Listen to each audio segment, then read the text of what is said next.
ada beberapa yang viral-viral itu kan akhirnya memunculkan realitas sosial yang terjadi yang selama ini cuma jadi bahan obrolan warung kopi ataupun ibu-ibu di gerobak sayur. Kayak yang bapak-bapak punya anak 10 on the way 11, tapi bapaknya apa ya Allah, mau keluar istilah singkatan yang nggak bener, bapaknya malah tiduran, anaknya yang nyari uang gitu, anaknya yang jualan. Realitas sosial itu yang dimunculkan oleh video-video viral itu. Cak Eri tidak mau memunculkan realitas yang terjadi di Surabaya seperti ada itu. loh Pak, waktu saya pertama kali jadi wali kota, bahkan di Surabaya itu ada kampung 1001 malam. Kampung 1001 malam itu di dalam bawah jembatan tol, jembatan layang, jembatan tol ya, tol, jalan tol itu full rumah. Di situ ada pengamen, kerjaannya ada, mohon maaf, pemulung, maling, gitu. Tidurnya sisifan. Sifan, full. Saya pindah semuanya, saya masukkan rumah susun, saya kasih pekerjaan. Kosong hari ini. Itu terjadi di tahun 2022, 2023, saya lupa. 2022. Makanya ketika ada kemarin ketika disampaikan Pak Menteri, ketika Pak Mendagri telepon saya, Pak Wali jangan sampai di kota besar ada di bawah jalan tol ada, Pak sudah saya lakukan di tahun 2022. Terus saya kirimkan ke beliau, saya laporkan ke beliaunya, itu orang yang mohon maaf, yang dia pekerjaannya ini saya kasih pekerjaan. Kalau dia sudah sepuh, maka anaknya saya kasih pekerjaan, saya tinggalkan di rusun. Memang nggak ada berita ya mungkin ya. Sempat usul vasektomi nggak? Terus ada yang ini. Saya sih pro ya. Ada yang dia itu di Pasar Pucang pada waktu itu dibawa ke gerobak anaknya. Oh iya, ya sering lihat di Jakarta juga banyak. Di Pasar Pucang, anaknya suruh kerja, dia tidur. Saya tangkap, saya bawa, saya terangkan, saya kasih rusun, hari ini kerja, sampai hari ini kerja, dan dia bisa membiayai anaknya menjadi tukang sapu di kota Surabaya. Jadi di kota Surabaya itu mohon maaf, kami itu membuka lapangan pekerjaan. Kami tidak memberikan bantuan, tapi kami mengedukasi untuk mereka bisa berubah. Jadi contoh yang seperti tadi, maka tukang sapu kami itu rata-rata dari warga miskin. Kami membuat paving. Jadi orang miskin kami kumpulkan, kami latih membuat paving, kami berikan alat, seperti pabrik kecil begitu, mereka membuat paving, masuk ke katalog. Ketika pemerintah kota ini memberi paving, maka membelinya ke mereka. Penjahit juga begitu. Karena itu di tempat kami, itu mereka pendapatannya sudah menjadi 6 juta. Kalau yang jahit sampai 5 juta, 6 juta. Yang paving 6 sampai 8 juta. Jadi berubah. Nanti kalau jenengan main ke Surabaya coba lihat. Dan orang-orang ketika kemarin waktu Apeksi kan di Surabaya. Wali kota ini nggak percaya ada yang ini. Akhirnya mereka turun ke bawah, kaget semua. Akhirnya sekarang banyak kota-kota yang kepala dinasnya diminta ke Surabaya untuk mengadop itu semua. Karena kami bilang, percumalah kita yang jadi pemerintah ketika anggaran yang ada di APBD kita tidak diberikan untuk rakyat. Diberikan untuk orang-orang tertentu ya enggak lah. Orang miskin kerjakan. Jadi mereka datang, loh kok ada sekolah orang tua hebat ya? Loh kok ada pabrik paving dari orang miskin ya? Itu terbuka semuanya. Maka pada waktu Apeksi, mereka keluar sendiri-sendiri untuk melihat itu. Dan barulah sejak saat itu, banyaklah jadi perbincangan kota Surabaya ini. Kok begini, ternyata begini. Maka banyak yang belajar ke kota Surabaya. Sebelum Apeksi kemarin masih tertutup. Karena saya memang tidak ingin tidak ingin membuka. Bahkan hari ini tadi Pak, pagi tadi, saya MOU dengan BPS, dengan Mendagri, terkait dengan satu data. Mohon maaf, di Surabaya hari ini, saya tuh bisa melihat setiap RW itu, persil-persil, setiap RW itu terdiri dari berapa rumah. Dalam satu rumah itu terdiri dari berapa jiwa. Di dalam jiwa ini ada berapa kakak. Di dalam jiwa ini, mana rumah miskin, mana yang tidak. Mana rumah yang ada stuntingnya, mana yang tidak. Mana yang ada TBC-nya, mana yang tidak. Jadi kalau saya duduk gini, lihat tab saya bisa tahu, oh wilayah RW ini penyakitnya paling banyak darah tinggi. Oh ini ya. Maka saya kan punya program satu nakes, satu RW loh, saya punya program. Jadi bukan lagi puskesmas, 1 tenaga kesehatan, 1 RW. Itu jalan, Cak? Jalan. Sejak tahun berapa, Cak? Tahun kemarin, 2024. Itu satu data itu baru ada di Surabaya? Ketika saya kemarin sampaikan ke BPS, beliau begitu kaget. Karena ada data kemiskinan, ada NIK kan. Saya alhamdulillah dibantu Pak Mendagri. Jadi Dispenduk Capil saya, itu kan saya punya data se-Surabaya NIK. Sehingga saya pada waktu punya kerjasama MOU dengan Mendagri, saya berikan. Terus setelah itu dicek sama Mendagri, oke, ini adalah NIK yang betul. Saya punya 1 orang pegang 20 rumah di Surabaya. Saya cek, bener nggak sih orang ini tinggal di Surabaya? Ternyata banyak yang tidak ada. Ketika saya tanya RT-nya nggak ada, saya tanya RW-nya nggak ada, orang pindah kemana nggak ada. Di tempat lain di Surabaya juga nggak ada.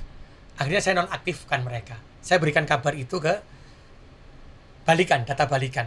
Ketika kemarin dengan BPS, pada waktu sebelum MOU tadi pagi, Bu Amalia begitu kaget, Bu Kepala BPS. Loh kok sampai detail begini ya? Akhirnya kami kerjasama. Dan insya Allah ini menjadi percontohan. Kami tadi diberikan waktu 1 bulan. Ketika kami data ini sudah terkoneksi, data balikan dari kami, bisa diambil oleh BPS, maka Pak Mendagri tadi menyampaikan 1 bulan lagi, kita kumpulkan seluruh kepala daerah di Indonesia untuk melihat aplikasi ini.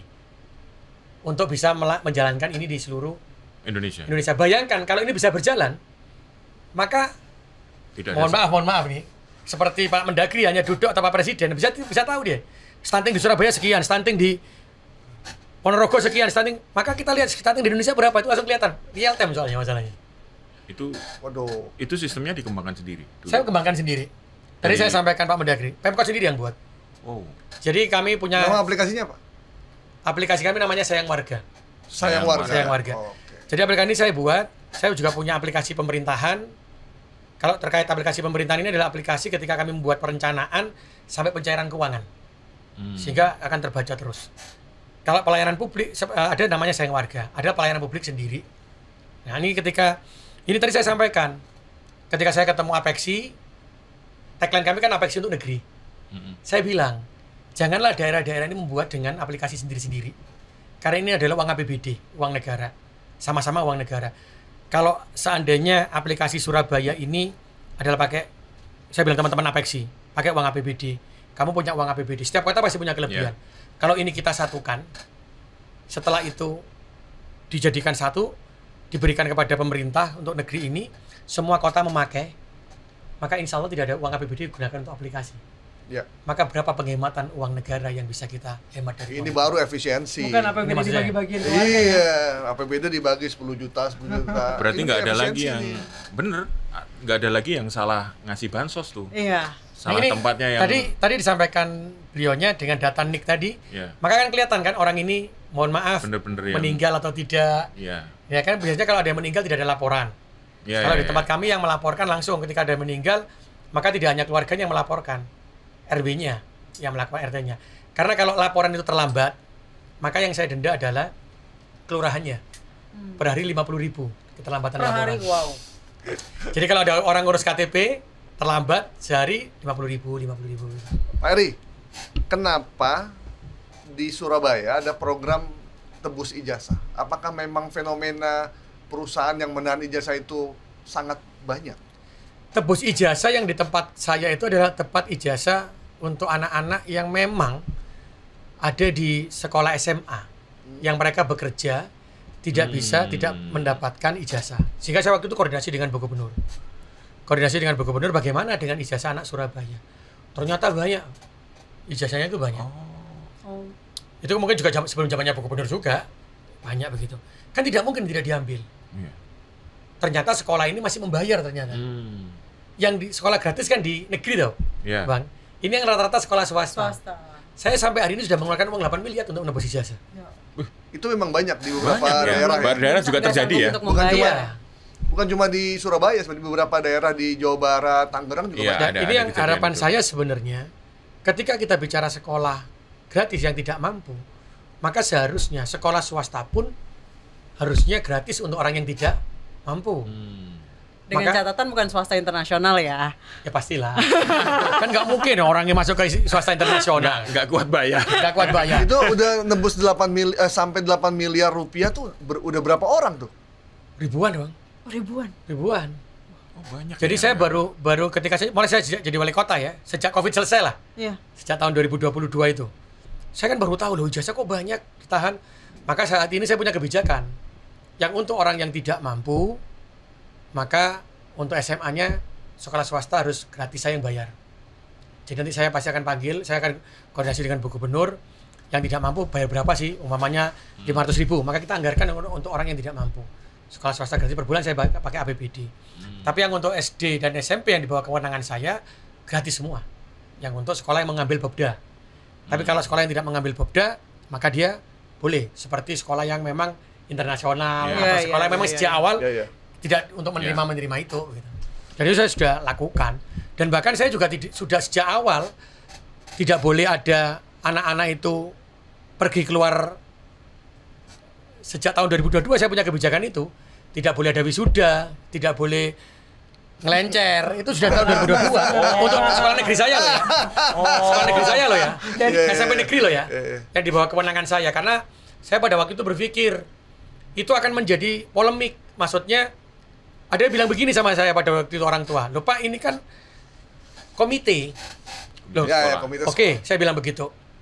Tapi kan ini anak-anak ibunya ketika membayar itu titip ke anaknya, nanti titip ke itu ya, si Fulan ya, anaknya ketua komite, ini bayar bang, bayar ke sini titip ini.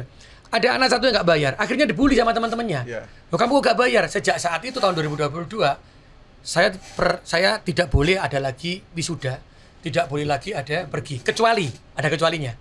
Kecuali tidak boleh setahu siswa, tidak boleh ini program apa, tidak boleh ada yang tahu.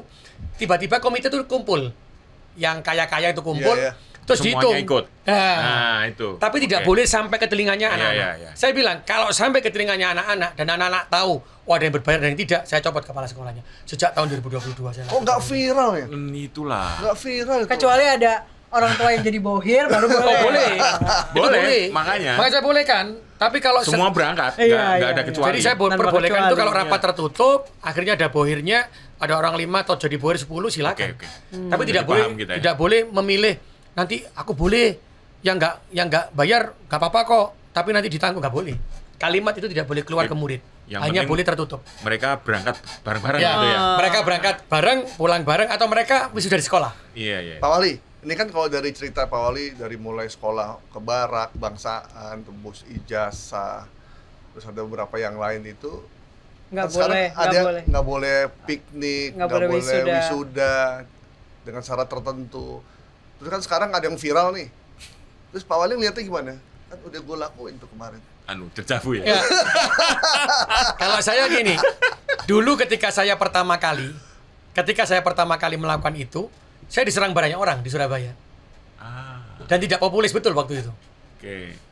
Mungkin saya tapi level Surabaya ya, diserang orang banyak.